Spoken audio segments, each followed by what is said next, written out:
नमस्कार. तर आमच्या सकुबाईनं केलेले आहेत पापडाला घातले आदान. तू काय माझं नाव बदललं काय सकुबाईनं ठेवलं तुझं नाव. आता आम्ही परत ह्याच्यात म्हणून म्हणलं पापड करायला म्हणून सकुबाई ठेवलं का तर असं. तर बघा, सकुबाई म्हणजे माझी आई आहे, दुसरं कोण नाही बरं का. तर हो का, आज पापडाला आदान ठेवलंय आपण. आज कशाचे पापड करायचे? तर रव्याचे पापड करायचे. रव्याचे पापड करायला आपल्याला. तर बघा, रव्याचे पापड करायसाठी ना मम्मीनं त्यात पाण्यात काय त्याला म्हणते ती मम्मी, पापड खार टाकलाय.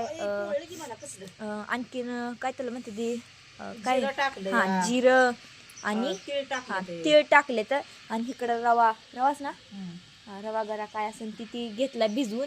आणि आपल्याला करायचे आहेत रव्याचे पापड. आमचा पण ब्लॉग आपण असं चुलीवरच करणार आहे. हा, ते तसं गेलंच माहिती, चुलीवरच करणार, गॅसचा उपयोग करू शकत नाही. नाही पण परवडतच नाही ना, याला लय उशीर लागतो शिजायला. मग तेच की.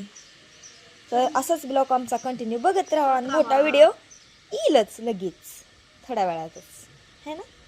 थोड्या वेळात नाही मग सांगू शकत नाही. तसं सांगू शकत नाही. ओके, वाळल्यावर टाकू आपण, असं का. असंच आमचं ब्लॉग कंटिन्यू बघत राहा.